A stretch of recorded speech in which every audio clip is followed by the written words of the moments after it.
Kuala Lumpur Malaysia اور Mahathir Mohamad اور خان نے مل کر بیٹھنا تھا اور بہت ساری اس خطے کے حوالے سے پالیسی بنانی تھی, مسلم امہ کے حوالے سے پالیسی بناتی تھی, ایک ٹی وی چینل بھی لانچ کرنا تھا.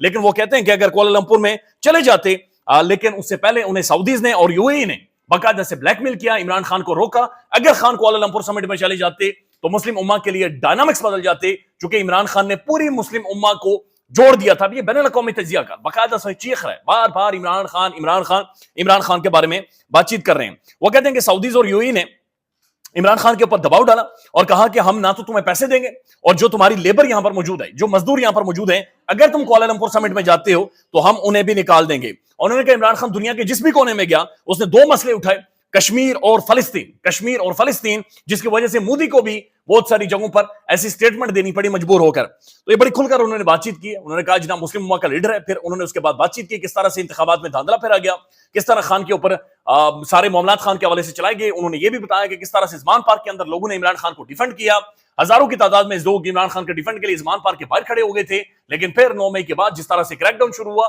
ساری ڈیٹیلز انہوں نے کھول کر پوری دنیا کے سامنے رکھی ہیں.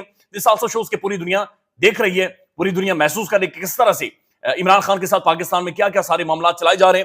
13 منٹ کی ویڈیو میں انہوں نے عمران خان کے بارے میں ہی گفتگو کی ہے, اور ایک واضح طور پر پیغام بھی دیا کہ جناب اس طرح سے یہ معاملات نہیں چلیں گے, اور اگر مسلم امہ کو کوئی لیڈر جوڑ سکتا ہے اس وقت جسے ضرورت ہے تو وہ صرف اور صرف عمران خان ہی ہے جو ان سارے معاملات کو آگے لے کر جا سکتا ہے.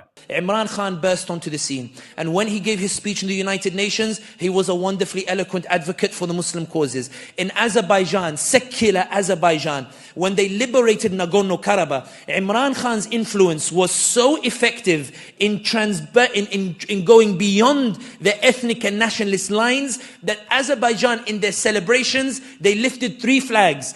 Turkey, which gave them the drones, Azeri flag and Pakistani flag. When Imran Khan emerged onto the scene, there was a shift in the Muslim world that culminated in the Kuala Lumpur summit in 2019. The Saudi Crown Prince and the UAE were so terrified of the Kuala Lumpur summit because they believed if Imran Khan went and attended, Imran Khan would lend a Muslim legitimacy to this conference that was designed to rebuke the de-Islamization policies of UAE and Saudi Arabia, which were looking to introduce alcohol, looking to introduce OnlyFans model concerts, which were looking to introduce casinos into those areas. The Saudis, they threatened Imran Khan. They said, Wallahi, if you go to Kuala Lumpur, we will cut our investments to Pakistan and we will kick out the Pakistanis from Saudi Arabia and you can deal with it.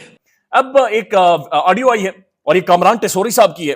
Kamran Tessori صاحب بھی governor نصیحت کے بڑی important شخصیت ہے. اس سے پہلے مصطفیٰ کمال کی آڈیو آئی تھی, جس آڈیو کو انہوں نے آن بھی کیا تھا, اور ان کا یہ کہنا تھا کہ بالکل نون لیگ نے ہمیں بتایا تھا کہ پیپلز پارٹی یہ کہہ رہی ہے کہ ایم کیو ایم کا جو مینڈیٹ ہے وہ 100% جعلی ہے.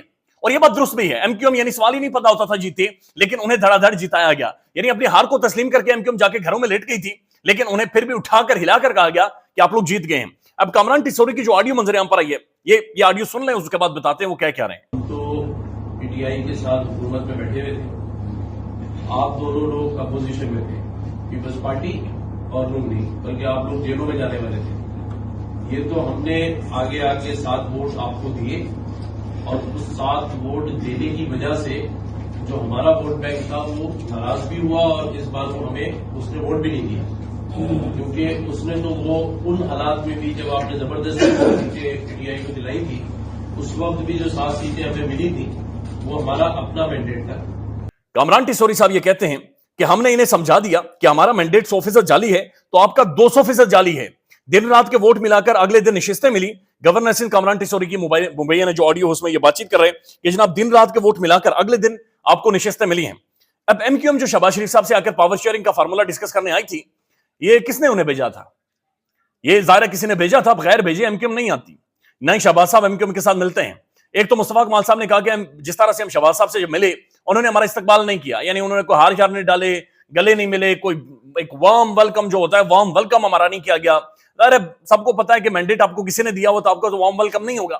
لوگ تو آپ کو ظاہر نہیں پوچھیں گے, لوگ تو ظاہر ہے آپ سے اس طرح سے آپ کا پرتپاک استقبال نہ تو لوگ کریں گے, نہ تو آپ کے سامنے بیٹھے ہوئے مینڈیٹ تھیوز کریں گے. وہ کہہ رہے ہیں ہمارا پرتپاک استقبال نہیں ہوا تھا, اور ہم جب وہاں پر گئے تھے تو بہت سرد مہری تھی. اور ٹھنڈے الفاظ میں شہباز صاحب نے گفتگو کی اور بات چیت کی اور کہا کہ جناب آپ کا مینڈیٹ 100% جعلی ہے. لہذا جعلی مینڈیٹ والوں کے ساتھ کو ہم کس طرح سے لے کر چلیں گے، یا پھر جو کھچڑی ہم نے کھانی حلوہ کھانا ہے اس کے اندر آپ کا رول شامل نہیں ہوتا. اور اب کمران ٹیسوری صاحب بھی خود یہ کہہ رہے ہیں کہ جناب ہم نے مینڈیٹ اگر ہمارا 100% جعلی ہے تو آپ کا 200% جعلی ہے. لیکن نہ تو سپریم کورٹ کو نظر آ رہا ہے، نہ پاکستان کے مختلف اداروں کو نظر آ رہا ہے. موڈیز بھی بول رہی ہے، دنیا کے ادارے بول رہے ہیں، لیکن نظر یہاں پر کسی کو نہیں آ رہا. اب آخر میں ایک خبر ہے، اور یہ نگران وزیر اعظم، غیر قانونی نگران وزیر اعظم جناب انوار اللہ کاکڑ صاحب، جنہیں بٹھایا گیا، جنہوں نے اپنی لمٹ کو ایکسیڈ کیا، یعنی جن کی جو آئینی مدت تھی اس مدت کے اوپر کلاڑی چلا کر وہ پاکستانی عوام کے اوپر مسلط رہے، غیر قانونی طور پر مسلط رہے. ان سے جب مطیع اللہ جان صاحب نے سوالات پوچھے کہ آپ جناب بلوچستان کے بلوچ طالبہ کی بازیابی کے لیے عدالت میں گئے اسلام آباد ہائی کورٹ میں، برائے مہربانی یہ بتائیں کہ جو بازیاب ہوتے ہیں وہ کہاں سے بازیاب ہوتے ہیں، یہ کس کے پاس تھے اور کس نے انہیں اٹھایا ہوا تھا؟ یہ سوال سن لے اور جواب سن لے کہ کس طرح سے کھیڑی چھڑانے کی کوشش کر رہے ہیں نگران وزیر اعظم صاحب. یہ اس ملک کا وزیر اعظم رہا ہے. مطیع اللہ جان، میں نے جبری گمشدگی کا دفاع بالکل نہیں کیا. میں نے جبری گمشدگی کے نام پہ جو ریاست پہ الزامات لگ رہے ہیں ان کا دفاع کیا. تو یہ جو لوگ بازیاب ہوئے ہیں ان سے آپ نے پوچھا، میں کیوں پوچھوں؟ آپ نے پوچھا کہ بازیاب کہاں سے، وہ کس کی تحویل میں تھے؟ کاؤنٹر ٹیررزم ڈپارٹمنٹ اتنا عرصہ خاموش کیوں رہا ہے؟ یہ آپ پھر اسی الزام کو دہرانے کی کوشش کر رہے ہیں. آپ پہلے اپنے سوالات کو جب آپ فریم کرتے ہیں برائے مہربانی اس کو بھی سوچا کریں. سر آپ سے پوچھ کے تو سوال نہیں فریم کرنے. آپ یہ بندے کدھر تھے، کس کی تحویل میں تھے، عدالت کو پہلے کیوں چھپایا گیا عدالت سے؟ جب میں گفتگو کرنے کی کوشش کرتا ہوں نا، آپ لڑنے کی کوشش کرتے ہیں. سر ہم آپ کو عرض یہ کر رہے ہیں کہ یہ الزام ہے اور آپ اس الزام کو الہامی حیثیت دینا چاہتے ہیں. کے پاس سے یہ لوگ انہوں نے پہلے کیوں نہیں بتایا؟ آپ اس الزام کو الہامی حیثیت دینا چاہتے ہیں، ہم نہیں دینا. سی ٹی ٹی کے پاس نہیں تھے، ہم کریں گے انکوائر. جب انکوائر کر لیں گے، کنکلوڈ کر لیں گے، بتا دیں. سر نگران حکومت نے کس آئین کے تحت 6 مہینے کا وقت گزارا ہے؟ 1973. یعنی بالکل جان چھڑانے کی. اور آخر میں ان سے ایک نوجوان نے سوال پوچھا کہ آپ نے کس آئین کے تحت ایک اپنی یعنی مدت کو ایکسیڈ کر کے غیر قانونی طور پر آپ اس ملک کے اندر وزیر اعظم رہے. تو اس کے بعد انہوں نے پیچھے مڑ کے کہا 1973 کے آئین کے مطابق. 1973 کے آئین کے مطابق تو یہ وزیر اعظم نہیں تھے، پھر یہ تو غیر قانونی طور پر 1973 کے آئین کے مطابق یہ وزیر اعظم رہے. لیکن ظاہر اس ملک کے اندر ہوتا ہے، لوگوں کو مسلط کیا جاتا ہے اور پھر مسلط کر کے انہیں چلایا بھی جاتا ہے. ساتھ ساتھ سمیع ابراہیم صاحب نے رپورٹ کیا ہے کہ انہوں نے آج باقاعدہ اسلام آباد ہائی کورٹ کے معزز جج فاضل جج محسن اختر کیانی صاحب کو دھمکی بھی لگائی ہے. یعنی جب بلوچستان کے طلبہ کی بازیابی کے حوالے سے انہیں بلایا گیا تو انہوں نے ایک جگہ پر سوال جواب کے سلسلے میں انہوں نے بات چیت کرتے ہوئے یہ کہا کہ جناب یونائٹڈ نیشن بھی جب کسی لاپتہ شخص سے انکوائری کرتی ہے تو اس سے یہ پوچھتی ہے کہ تمہارا نام کیا ہے اور تمہیں کس نے اغوا کیا تھا. پھر ساتھ انہوں نے فوری طور پر یہ کہا، جیسے اگر میں یہ کہوں کہ محسن اختر کیانی، یعنی جج صاحب کا نام لے کر کہا کہ محسن اختر کیانی لاپتہ ہو گیا ہو، تو یو این ان سے پوچھے گا کہ محسن اختر کیانی صاحب آپ کو کس نے لاپتہ کیا تھا اور کہاں سے لاپتہ کیا تھا. اس پر محسن اختر کیانی صاحب نے کہا کہ آپ مجھے دھمکا رہے، آپ مجھے یہ بتا رہے ہیں کہ میں بھی خدا نخواستہ غائب ہو سکتا ہوں. تو اس طرح کی ایک ڈسکشن باقاعدہ ان کے ساتھ ہوئی ہے. لیکن ظاہر سوالوں کے جواب انہوں نے نہیں دیے. انہوں نے یہ نہیں بتایا کہ جو لوگ بازیاب ہو رہے ہیں کس نے انہیں اٹھایا تھا، کہاں پر رکھا گیا تھا، کیوں رکھا گیا تھا اور پہلے کیوں نہیں بازیاب کیا، اب کیوں بازیاب ہو رہے ہیں. سارے وہ سوالات ہیں جو کہ ابھی تک انسرڈ ہیں. خیال رکھیے گا اپنا. اللہ حافظ. پاکستان میں اس وقت سب سے بڑا مسئلہ بولنے کا ہے. پاکستان میں بولنے نہیں دیا جاتا، زبانیں کھینچ لی جاتی ہیں، ڈر ہے، خوف ہے، ٹیرر ہے. پاکستان کا میڈیا مکمل طور پر کنٹرولڈ ہے، ویل مینجڈ ہے، ایک میسو سینسرشپ ہے.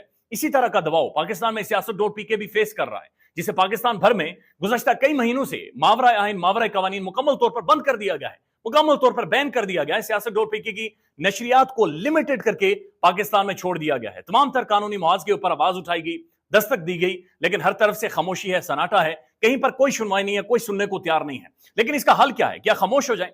کیا سوال نہ کریں؟ کیا معلومات آپ تک نہ پہنچائیں؟ کیا انفارمیشن آپ تک نہ پہنچائیں؟ معلومات بھی پہنچے گی، انفارمیشن بھی پہنچے گی، سوالات بھی اٹھیں گے. لیکن اب آپ نے رول پلے کرنا ہے، آپ نے اپنا کردار ادا کرنا ہے. اور چھوٹا سا ایک پروسیس ہے، اس کے بعد آپ اپنا کردار ادا کریں اور ہماری مدد کریں. پہلے آپ نے یہ کرنا ہے کہ ہمارے یوٹیوب چینل کو سبسکرائب کرنا ہے. اس کے بعد جوائن کے بٹن کے اوپر جانا ہے، کلک کر کے ہمارا ممبر بننا ہے. یا پھر دوسرا آپشن یہ ہے کہ آپ نے ویڈیو کی ڈسکرپشن میں جانا ہے، وہاں پر پیٹریون کا لنک موجود ہوگا، اس لنک کے اوپر کلک کریں اور ہمیں سپورٹ کریں، ہمارا حصہ بنیں، ہماری طاقت بنیں. خیال رکھیے گا. اللہ حافظ.